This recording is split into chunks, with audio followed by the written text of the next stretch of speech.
Thank you for joining me today, Nikki Cross, here on TalkSport. First of all, how did you enjoy your on-air experience with TalkSport? Do you know what's great? I love doing radio. You're always you're so used to the cameras always being on you, and you're like, oh, don't make that face, like, or something, or if you fidget, you can see it, but and I fidget a lot, but on radio they can't see anything, so you're like, I could be sticking that tongue out and no one will know. So yeah, it was really fun. It was funny, years and years ago, I believe TalkSport had a wrestling radio show, and I remember being like a teenager and listening to it, so it was very cool. It was very cool. Yes, it'd be very nice if they brought that back. Says Alex McCarthy, who would like to run that show. Oh yeah, let Alex McCarthy run that show. There you go. That's the endorsement. Yeah, you better go. Yeah. We briefly spoke on the way to the office earlier about the women's triple threat at the weekend. Yeah. NXT UK. You said about how much you enjoyed it, and I believe Kaylee Ray may even have had a word with you. Have you spoke to any of the women, and what did you think of the match? Match was fantastic. I really can't speak any more highly about those three: Toni Storm, Kaylee Ray, and Piper Niven. Piper Niven, it was funny, me and her started training a week apart at the Scottish Wrestling Alliance in Glasgow. They then ended up becoming Source Wrestling. So for Viper and me, Piper Niven, sorry, her independent name was Viper.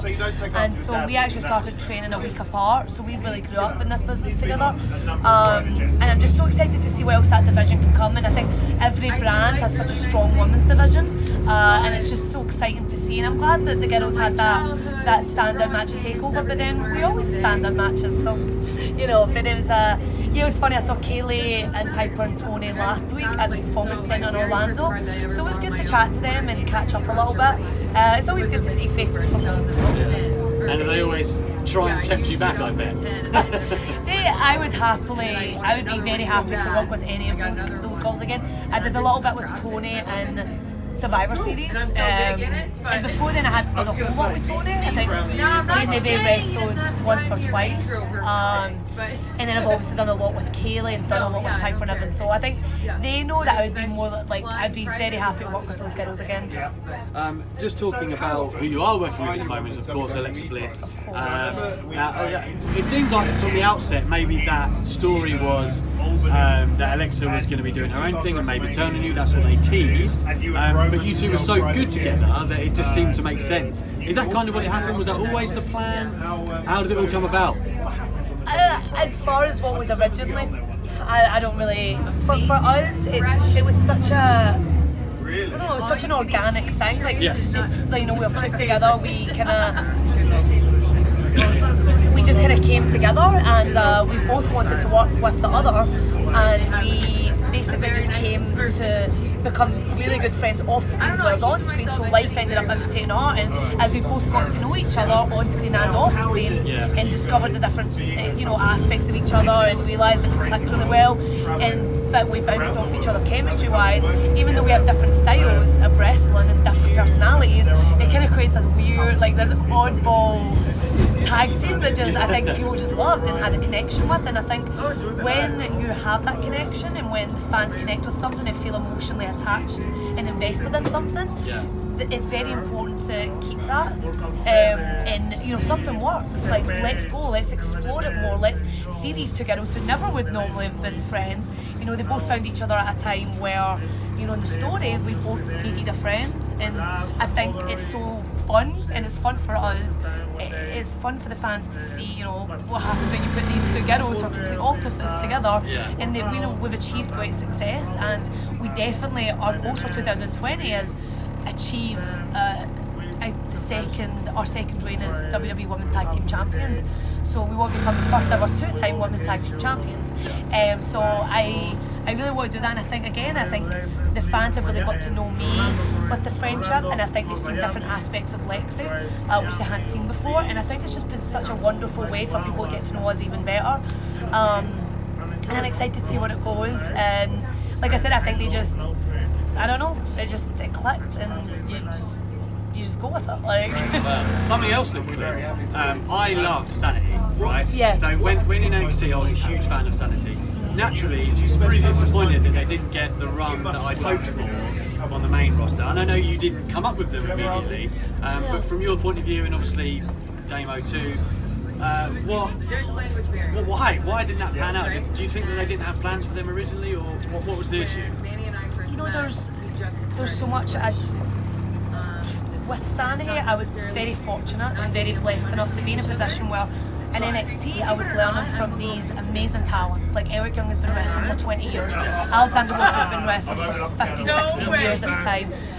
Kelly Dane, Demo, I find it really funny to call him Kelly and Dane. You know, he's been wrestling for him at the same time as Axel, Alexander. So for me, I was lucky enough, I was surrounded by such amazing knowledge, and these guys are complete professionals, and they taught me a lot about, you know, wrestling on television, and they really helped me a lot. And what you saw on screen was pretty much how I felt off screen. The bond that the team had was just so much more than, you know, we were in it together, we were fighting together, and we were you know, wanting the opportunities and wanting to make the most of the opportunities, because all four of us are very driven people, very successful, ambitious people, and who just want to achieve success.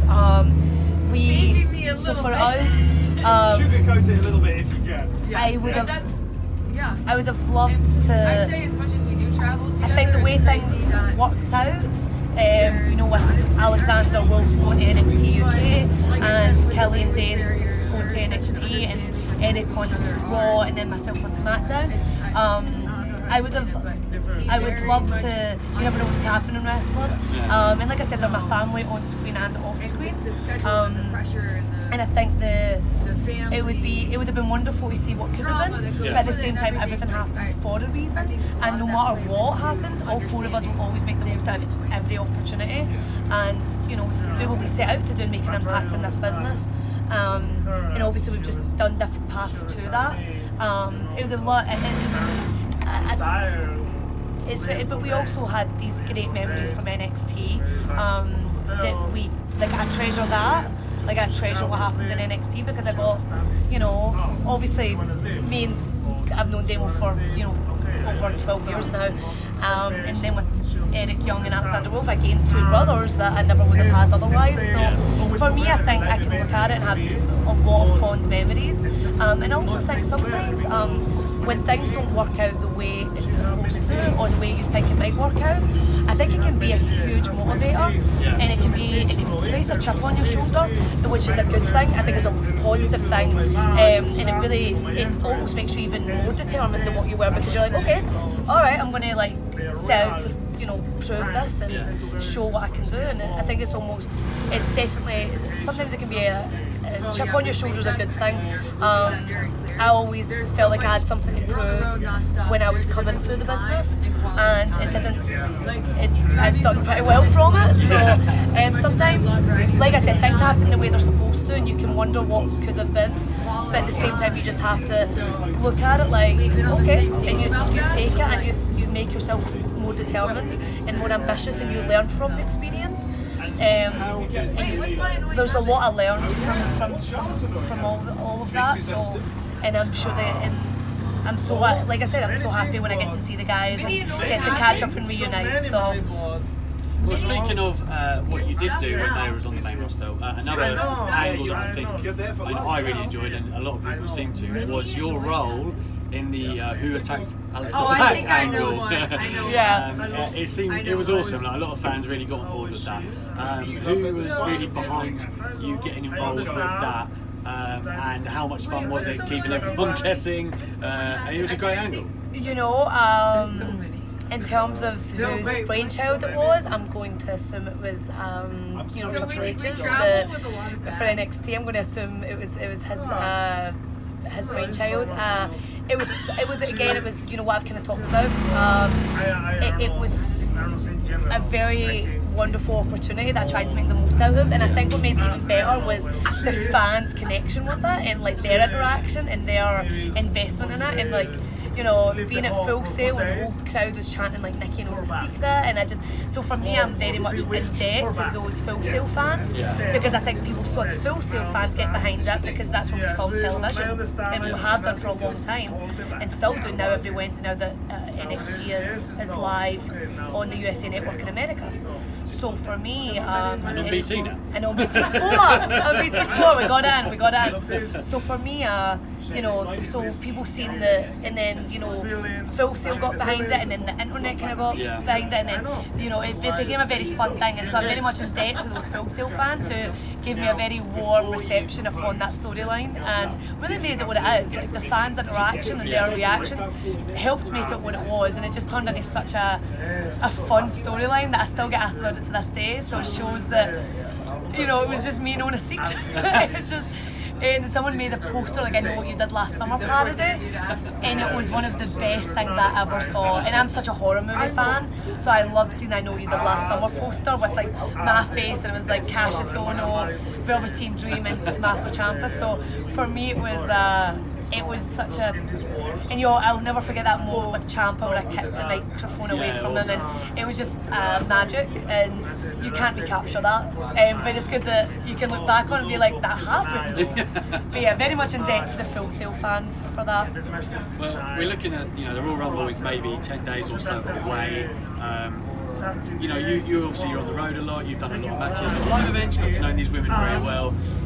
If you had to pick a final four that you would like to see in the Royal Rumble, now this has really been put on the spot.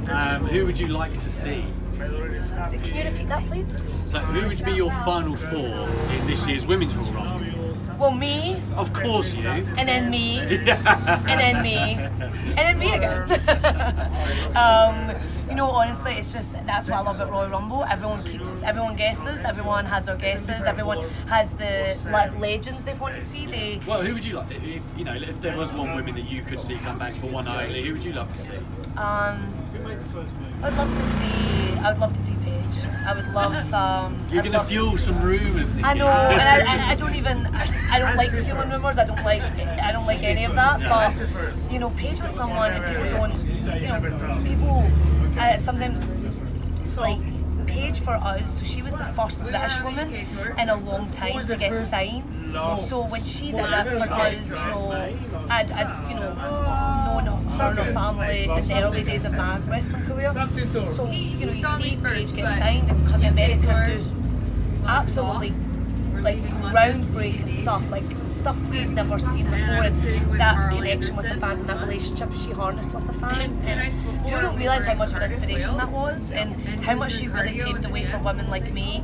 She knocked down doors, like, so you know. And I like I said, I don't like fueling rumours. I don't like any of that. But I would love. Absolutely, that would be like my dream match. Yeah. I'd love to mix it up with Charlotte. Love to mix it up with Charlotte. And you know, and then there's some surprises that, you know, is there a surprise out there that I would love, you know? But yeah, so and then who else? And then you've got Sarah Logan, who's also just been declared for the Royal Rumble along with myself and Alexa and Charlotte. And you know, Sarah Logan's someone that I think I'd love to do more with and work more with. And I think people sort of, my bottle awards was flying on this bus. You know, and Sarah's someone I worked with on the independent scene, and we became really good friends in NXT. And her and the Riot Squad were very good to me when I came across to Raw and SmackDown. So I'd love to see what Sarah Logan and show off what she can do in the Royal Rumble.